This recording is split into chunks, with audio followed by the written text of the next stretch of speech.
Les amis, j'espère que vous allez tous très bien les gars. Aujourd'hui, je voulais parler d'une personne qu'on a tendance un petit peu à oublier, qu'on a tendance un petit peu à mettre de côté dans les débats. Oui, la situation est de plus en plus grave. Oui, le mercato n'avance plus depuis quasiment 40 jours. Oui, le mercato ferme dans 2 semaines. C'est catastrophique les gars. Michael Carrick est en train tout simplement d'être abandonné, sacrifié par Ineos, par les dirigeants. Parce que les gars, moi il me fait de la peine. Voilà, je voulais parler de lui aujourd'hui parce qu'il me fait de la peine. Il est arrivé dans un contexte vraiment compliqué. Il a, par son calme, par son tempérament, réussi un exploit incroyable. Je suis pas son plus grand fan. Je pense pas que c'est le plus grand coach de la Terre. Mais je trouve que là, le board est en train tout simplement de se foutre de sa gueule, de lui manquer de respect par son non-accompagnement, si on peut dire ça comme ça. Et je voulais simplement reparler un petit peu de cette situation parce que c'est très grave. C'est très grave ce qui est en train de se passer autour de Michael Carrick. Mais avant d'aller plus loin, je te laisse t'abonner, liker, partager, commenter. Merci à tous ceux qui le font, les gars. Merci à tous ceux qui soutiennent la chaîne. Ça m'aide énormément. Continuez à le faire, continuez à vous abonner, partager, liker, etc. Vous êtes bien évidemment des boss. Donc, Michael Carrick, aujourd'hui, j'ai pas peur de le dire, les gars, est abandonné par Ineos et abandonné par la direction. Aujourd'hui, Manchester United, à l'heure où je parle, donc le 18 août 2026, a dépensé en transfert net seulement 44 millions de livres sur le marché des transferts. Donc transfert net, c'est la balance entre les achats et les ventes que le club a fait. 44 millions de livres, c'est à peu près 50, 50, 52, 53 millions d'euros. C'est insuffisant, c'est honteux les gars. Michael Carrick et l'équipe a besoin encore énormément de joueurs. Je vous apprends rien les gars, c'est des choses qu'on répète depuis des semaines. Le club a besoin de se renforcer à beaucoup, beaucoup de postes. Mais on a vu, Fabrizio Romano a fait une vidéo cette nuit, la nuit dernière, en gros, où il nous apprend pas grand chose, mais il insiste encore sur des choses qui pour moi sont vraiment problématiques. La priorité de Manchester United est actuellement latéral gauche, pas de souci. Des discussions ont lieu concernant différents profils. Alors, moi, j'essaie de traduire un petit peu ce qu'il y a derrière, lire un peu entre les lignes. Ils ne discutent pas entre différents profils. Ils discutent entre ce qui va leur coûter le moins cher, le meilleur rapport qualité-prix, parce qu'aujourd'hui, on voit qu'Ineos est vraiment très près de ses sous.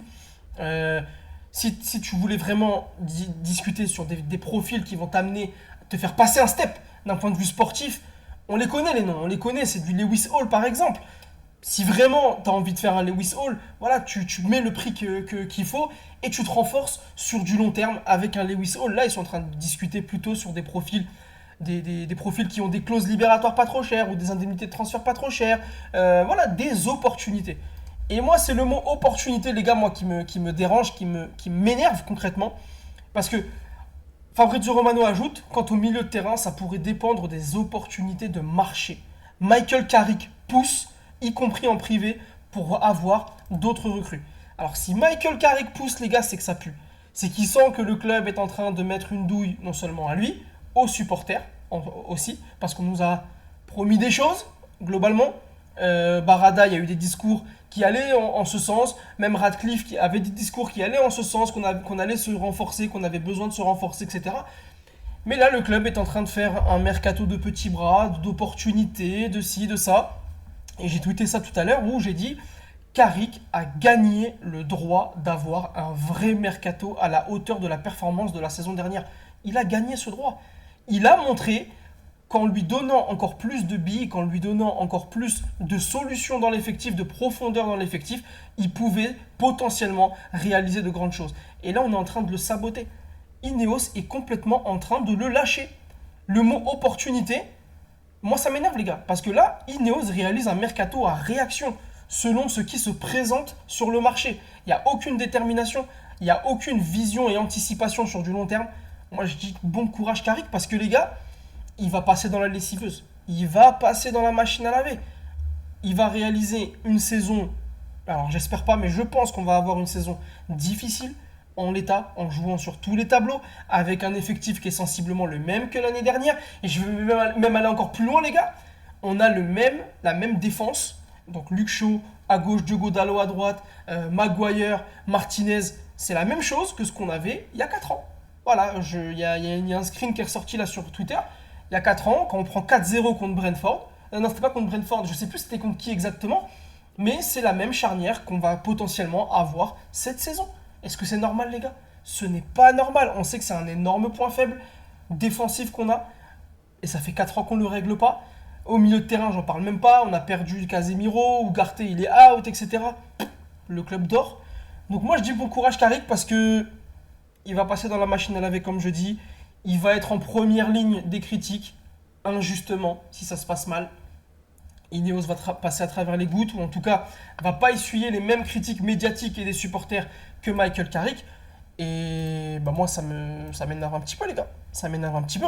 Et je voulais revenir aussi sur une autre chose.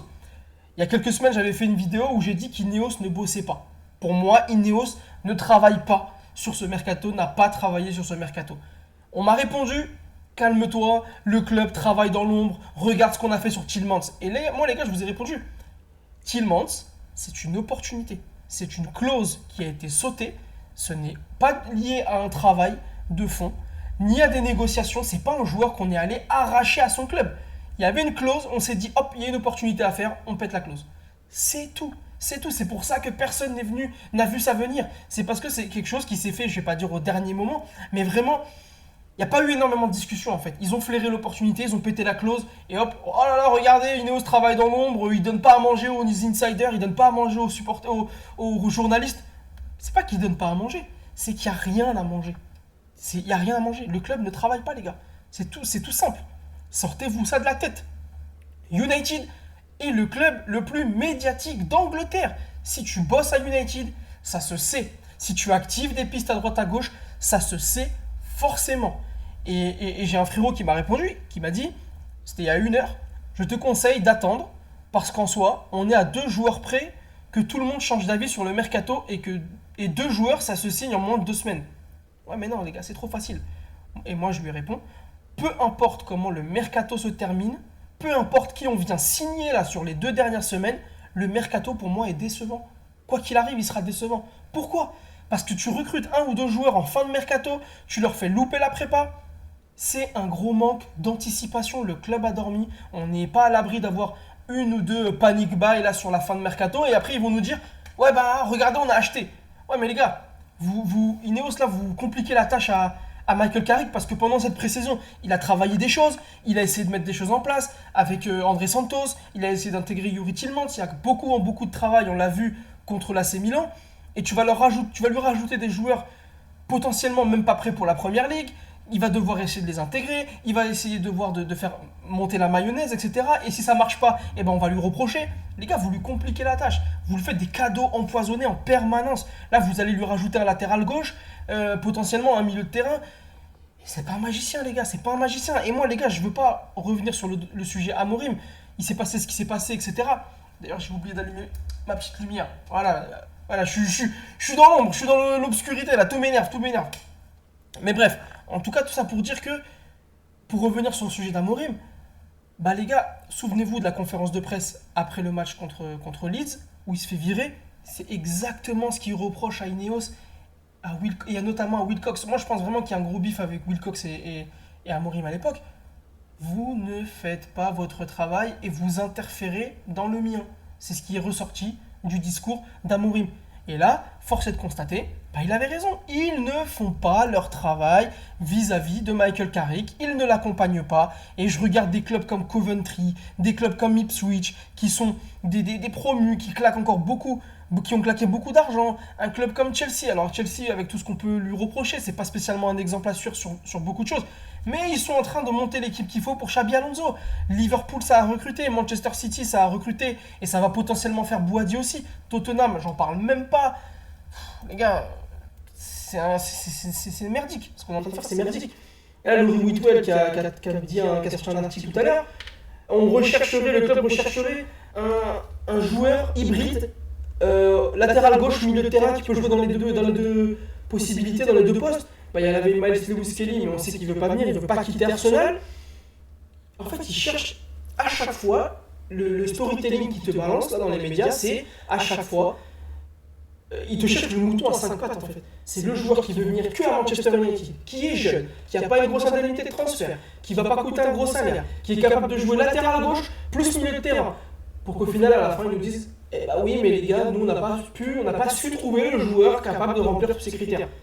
Prenez-nous pour des cons. Prenez-nous pour des cons. Vous cherchez le joueur qui n'existe pas. Tout simplement. Tout simplement. Et après, il termine Laurie Whitwell. Alors, Laurie Whitwell, tout n'est pas à prendre à argent comptant ce qu'il dit, bien évidemment. Mais quand tu regroupes avec d'autres journalistes, il y a certaines choses qui ont du sens, notamment Jorge Salinas est l'option la moins chère. Ce qui voudrait potentiellement dire que United réessayerait Lewis Hall l'été prochain.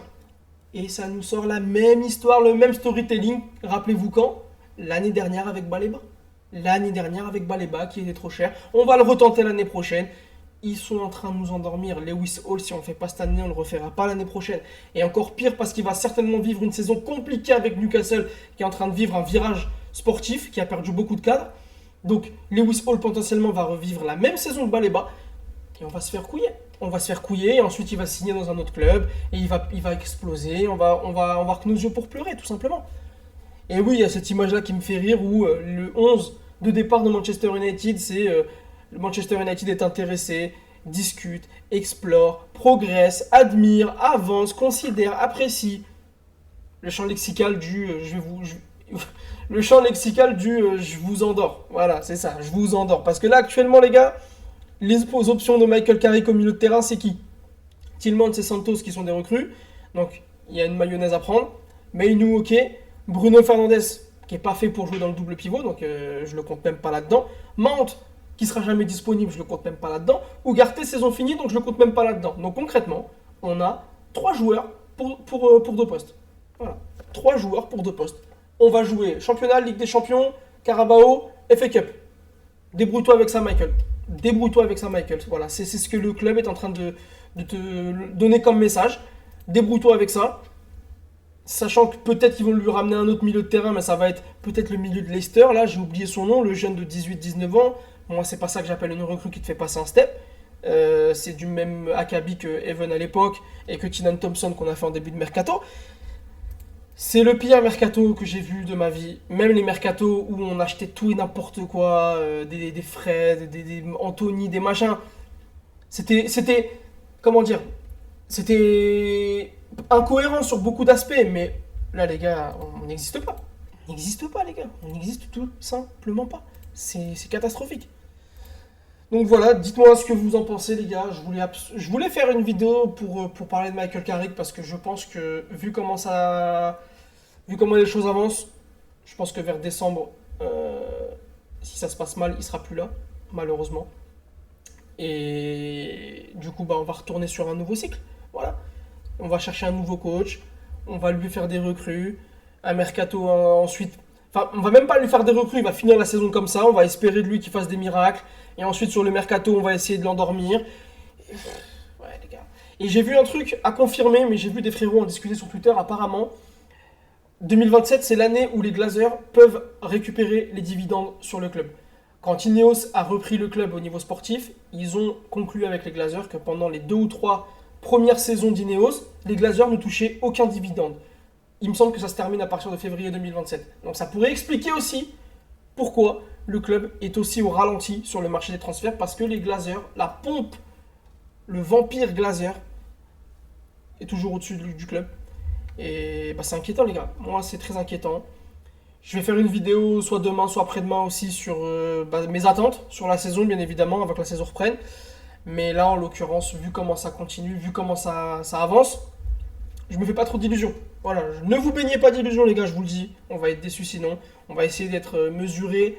Parce qu'on va pas essayer de trop rêver, on va pas essayer d'accrocher une cup, une coupe. Moi, les gars, je vous le dis. Faudra même pas parler de titre. En tout cas, ceux qui parlent de titre, pour moi, sont complètement déconnectés de la réalité.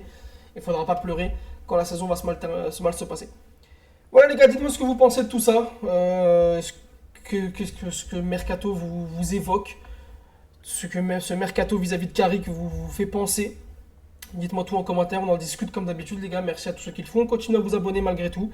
Malgré que Manchester United, malgré qu'Ineos se fout un peu de notre gueule. Mais bref, On sera toujours là pour parler du club parce que nous, c'est Manchester United qu'on aime. C'est pas Ineos, c'est pas les joueurs, c'est pas n'importe qui. Bref, nous, c'est Manchester United. Et quoi qu'il arrive, on continuera d'en parler. Sur ce, prenez soin de vous.